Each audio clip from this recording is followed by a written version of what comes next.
Pointed up at the house. Very good. Hey guys, we're headed out to install these replacement radios for our residential water system that recently had a little radio failure. Talking to the manufacturer, they no longer make the model that our customer has, and their newest model is not backwards compatible. So what they had was the 600 series, now they have the new and improved 800 series. So I've got a pair of radios, one transmitter, battery operated, and one receiver, which I believe runs on either 12 or 24 VDC.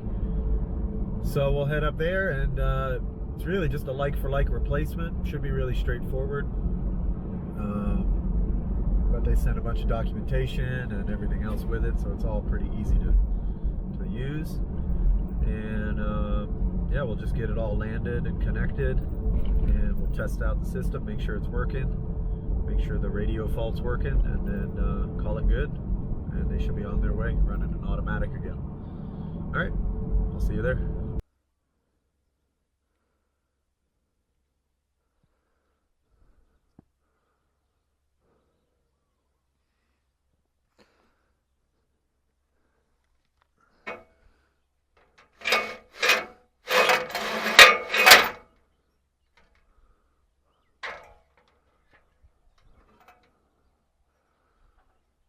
Do.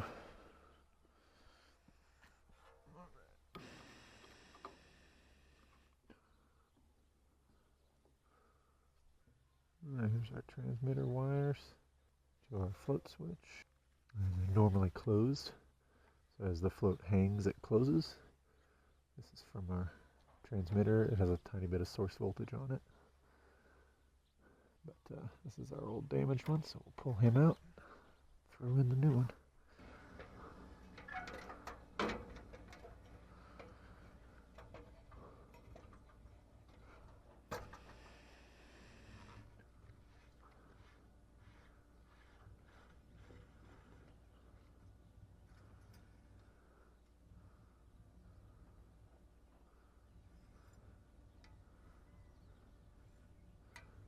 What is that? A little silicone grease. Nice.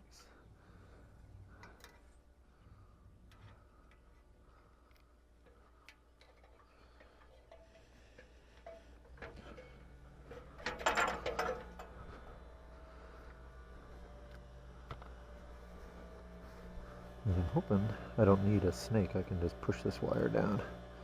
But we'll see. I might need a snake to pull it. Get all the kinks out. Right.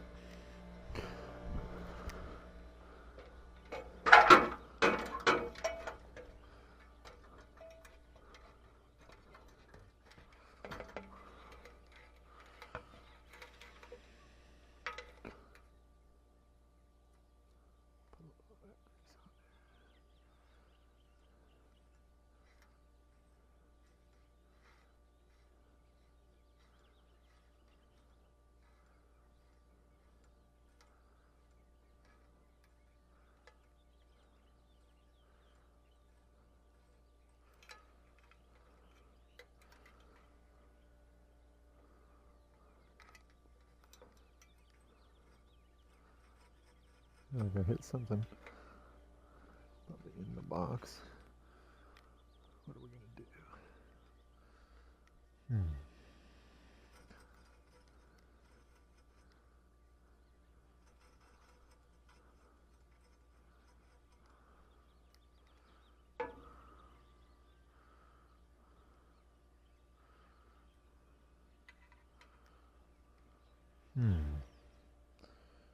Oh, here we go. This might work.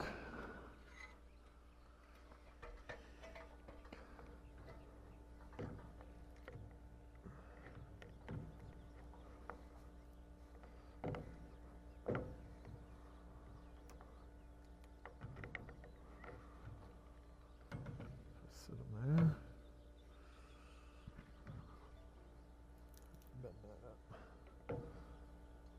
There we go. That'll do in a pinch. There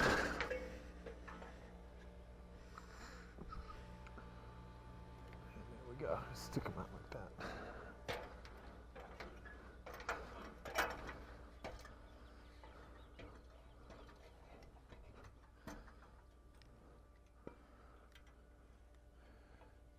There it goes. Easy.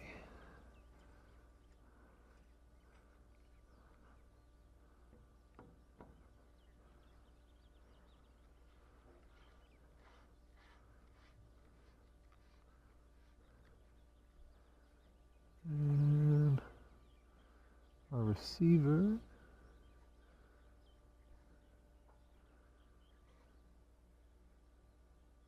is straight that way. So like that. Perfect. Alright, let's wire it up. Those are still good.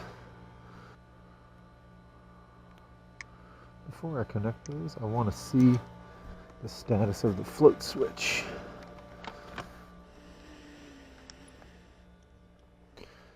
So I know whether to expect it to run or not when I put it in auto.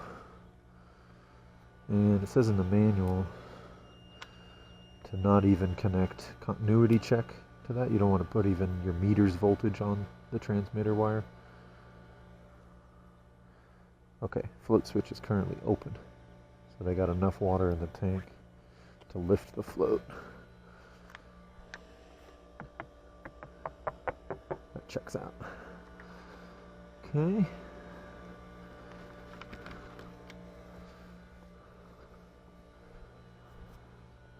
So we'll have to come back up for testing.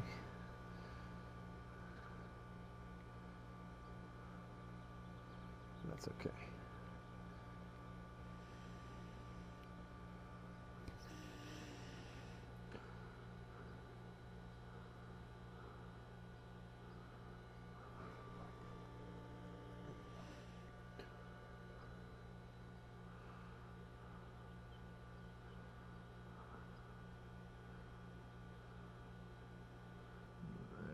That's good.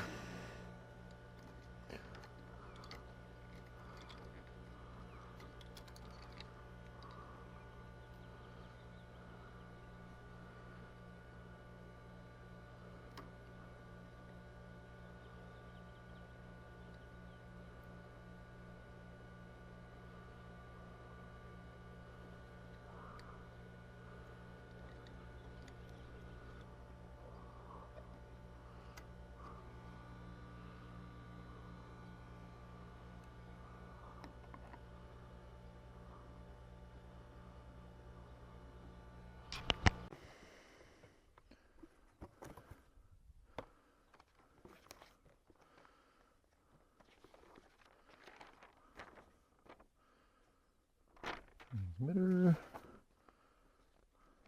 receiver, red and black,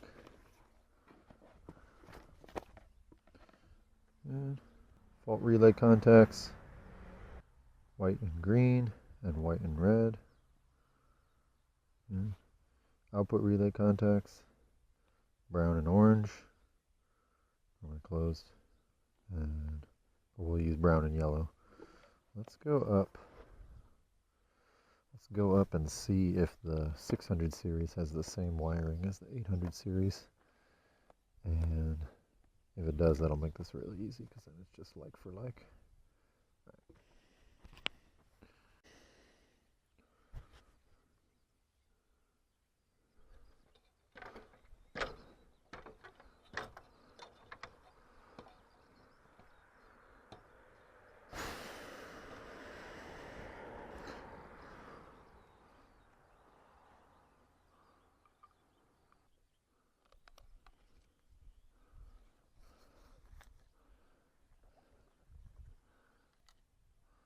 Alright, let's see.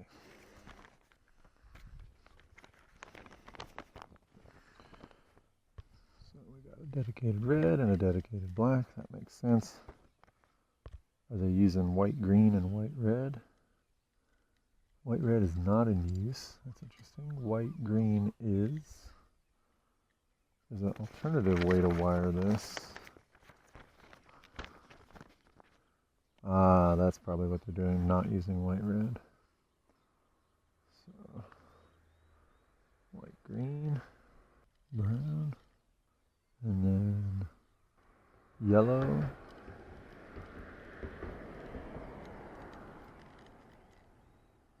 and white black. So just to be sure, we're going to look and see how it's wired in the control panel. I don't have a wiring diagram, unfortunately, for this place, so we'll just verify that it all makes sense. So we are red. This is radio. Red. Red to red, black to black. Using those. So we got white, green to gray. White, green, gray. Brown to brown. Red. Yellow to yellow. White, black to purple. 2, 3, 4, 5, 6. 1, 2, 3, 4, 5, 6. Perfect. We're just using 6 wires. All right.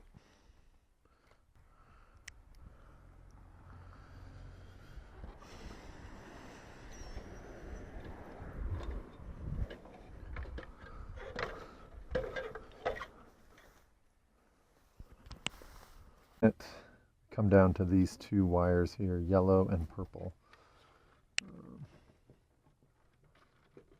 So either the yellow is fault and the purple is call for water.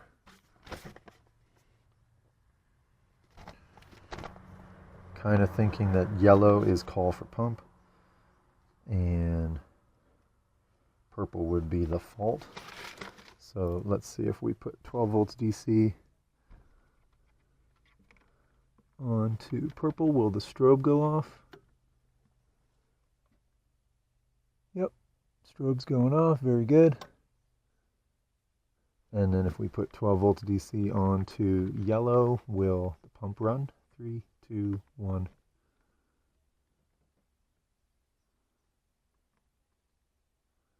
Interesting. Why won't the pump run? Auto, that's all good.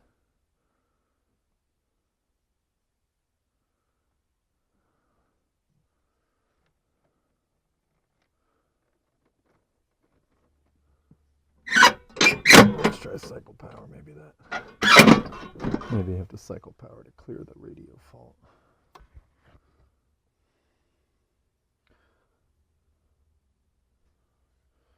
Okay, let's try it again. Call for pump. Put 12 DC positive on a yellow. So it shows a call on X2. Maybe there's a delay. Let's hold it.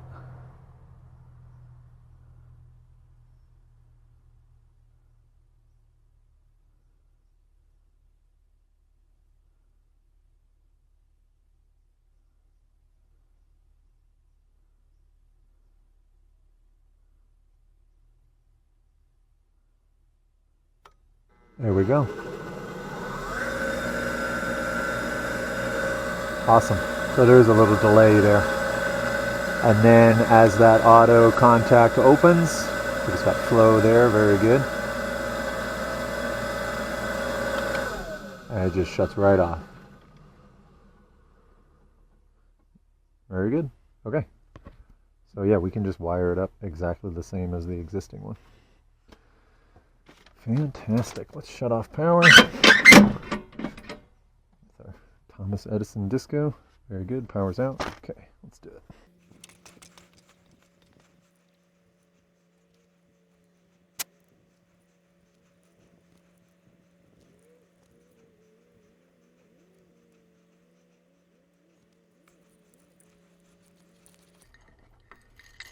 And there we go. Receiver down. Alright, let's go throw the new one in.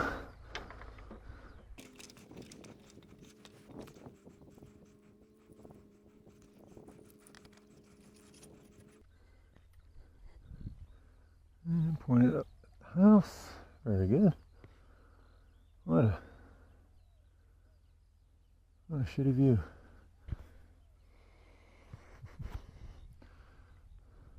Okay, red to red, black to black. Brown to brown, yellow to yellow. Pretty easy.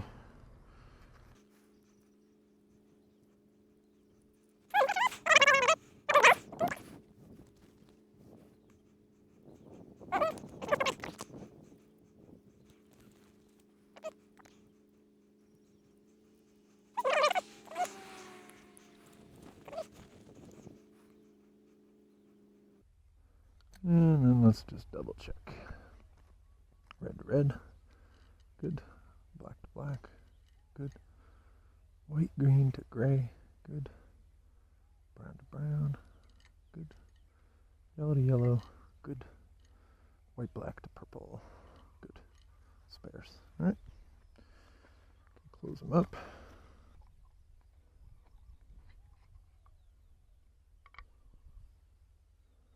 Perfect. Okay. There's our transmitter installed, aimed correctly, or receiver, sorry. Should be able to power it up, and it shouldn't have a call. Because the float switch up there is inverted. So we'll go up and jump the float and wait 30 seconds and we should hear the pump kick on. We also shouldn't have a fault output.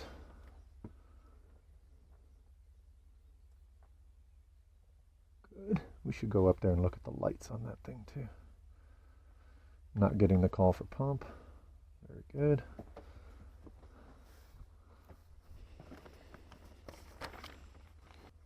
There's our description. So power is red, fault is yellow, and output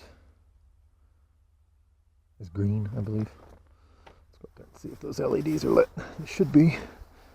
Power's on, right? Yep, power's on. Oh, it is calling. Pump should start any second now.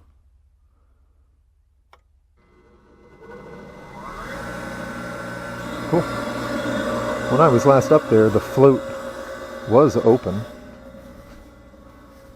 So we'll go double check. But let's see. Oh, look how bright that red LED is now.